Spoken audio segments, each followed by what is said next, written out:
episode of Commercial Property Roadshow. You're here with Helen Tarrant. Today I'm going to talk about the pros and cons of investing in commercial property versus residential. Now I know there's lots of naysayers out there to say that commercial property don't have growth, or that, you know, there's high levels of vacancies and everything else, but I'm going to show you why and where to buy commercial property. That is the fundamentals of having a really good property portfolio, but also what are the strategies to use to combat that, right? All in this pro and con video. Now, let's get started. Residential, firstly, is about growth, right? It is about having a property that grows in value over a 7 to 10 year period. Since the 1950s, residential property has doubled every 7 to 10 years. So we know that as a statistic, it will double. Now, sometimes it doesn't happen in regional areas, sometimes it doesn't happen in remote areas, sometimes you just can't hold out, or an event happens and you don't get that growth. But one of the fundamental things, commercial property is about cash flow, residential is about growth, right? That's the two fundamental differences. Now, pros and cons stem from that. But the main thing is, when you look at residential, think growth, growth, growth. Commercial, cash flow, cash flow, cash flow. That's really, really important. Now, one of the big things about growth properties is that it is fundamentally needs you to support the property. So you need to take money out of your pocket to support it. It's never going to have the same rental returns as you would in commercial, no matter what you do. No matter if you turn it into a boarding house, no matter if you turn it into co-living. Doesn't matter if you put a granny flat at the back, you're still not going to clear as much cash flow from it as you would a commercial property. So it is entirely a totally two different systems. So residential is about growth, growth, growth. Commercial, cash flow, cash flow, cash flow. So that's a real important thing to make, the distinction. Now, on that note, the pros of investing in residential is about having that growth over time, which means that if you start early in your journey, your 20s, your 30s, you can actually support that property and accumulate more and more properties, because you can draw down the equity and leapfrog into another property, another property, another property. Now, it's going to get to some point where it's probably going to be in your 40s where you're going to be serviceability tapped out. And the reason for that is you're going to have kids, you're going to have a principal home, and you're going to have investments, and your work income is limited, right? So with all of that in mind, the next step is really for you to move into commercial. Why would your next step be moving into commercial? Is because that's where people use their equity to get more cash flow, to access more equity, so to help them transition into retirement much, much faster. So then we go to commercial, and it's about cash flow, cash flow, cash flow. So you can do a lot of things to engineer the growth. The growth will happen in commercial property, like any kind of growth. But the thing is, you got to think cash flow first, and then you engineer the growth, which gives you a double whammy in the process. So in terms of when we look at the upside for residential property, it is about, firstly, about the growth, about drawing down the equity so you can leapfrog again in a short pace of time, especially if the market is changing. As the value goes up, the value of your wealth goes up, but equity is only on paper. It's not going to pay the bills, it's not going to put your kids through school, it's not going to put food on the table, but what it will do is, on paper, you will seem wealthy, right? But the major downside with residential is cash flow. There's never enough cash flow to support the property. At some point, you're forced to sell, or forced to sell to get the equity to go again to buy something else because you're stuck. Commercial is about cash flow. So fundamentally, it's about cash flow. So no matter what property you get, it's important to buy it on the right cash flow. One of the biggest cons that people make, mistakes or cons, whatever you want to call it, people make, is they buy the wrong returns in the wrong area. So for example, they go and buy 6% yields in Townsville or Rockhampton, where that property should be 7, 7.5 or 8%, depending on what kind of tenant, what kind of property, and what price level, right? So that's where it needs to be. But the biggest advantage of investing in commercial is that it gives you cash flow from day one. Invested property, it gives you cash flow from day one. Because from the day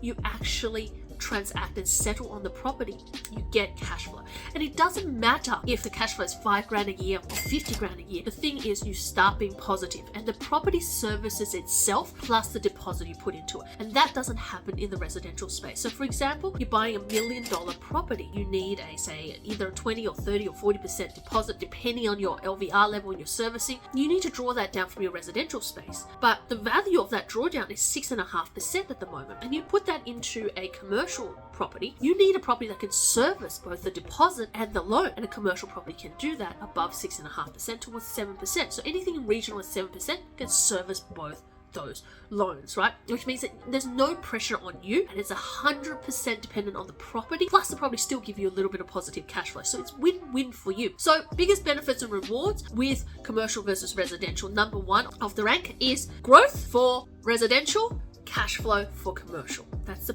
two big differences. And if you combine both, they're actually completely complete the circle of investment and actually helps you to go faster. So you need to look at both for your investment journey. So growth, cash flow combined together goes faster, right? So that's the biggest rewards and biggest upside. The other thing is, the number two thing is in residential right now, right? And that's a bit of a con for the market. Residential is very dependent on the market, right? Is that if you time it right, you go up with the market, you make exponential gains. In commercial, it's about yourself and what you can engineer. So it's controllable process. You know, if you have, you buy in a mill, you put in $100,000 or $200,000, so 10 to 20% in terms of uplift, you get 30-40% return, right? That is the formula, right? But obviously choosing the right tenant, location, all of those things. That's another video. But that is the formula. It's more controllable. So residential, less controllable in terms of growth and that return because it's market dependent. Commercial, more controllable because there is a set formula to be able to do it that can give you consistent results over time, right? So that's the two big differences. Not as much control, a lot of control, right?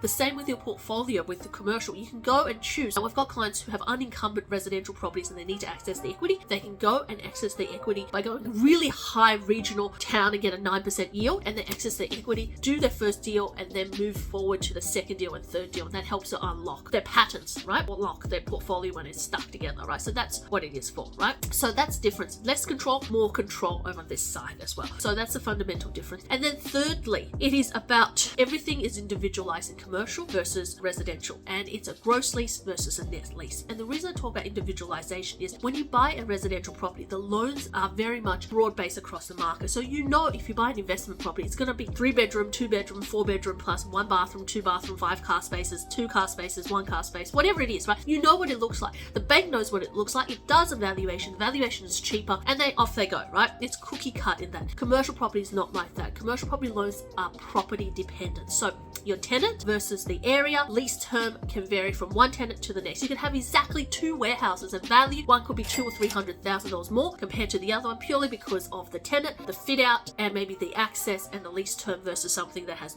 no fit out, no tenant, rundown property, and no lease, right? There could be a difference of $200,000 or $300,000. So very individualized. And then the bank lends differently to a property that is vacant versus a tenanted property, where it doesn't matter in the residential whether you have a tenant or not, the bank still lends you exactly the same. But that's a fundamental difference. But the main thing, and the one big thing about commercial property that's different from residential, and that's the main thing that is going to put money in your pocket, is a tenanted commercial property. The tenant pays net rent versus gross rent. The tenant takes care of the outgoings, which means more money in your pocket allows you to leapfrog faster, right? So imagine you're able to clear $20,000, $30,000 in one property deal. Even in this current market, one property deal, that means that you can actually buy your second property much faster. It actually treats it as a second, third income to help you buy your next property much faster. And that's the most important thing. But in residential, all of your money, that even the rent the tenant's paying, is being chewed up by outgoing. So your council rates, your water rates, your strata fees, your insurance, management fees, all that chews up almost 40 to 50% of your rent. It can be certain in certain areas, especially with strata. Whereas in commercial property, your tenant actually pays for that. Your tenant pays for that. That means that $20,000-$30,000 is in your pocket. Up to 50% is in your pocket. Allows you to subsidize your lifestyle, accumulate and save for the next one. That's how you can leapfrog, right?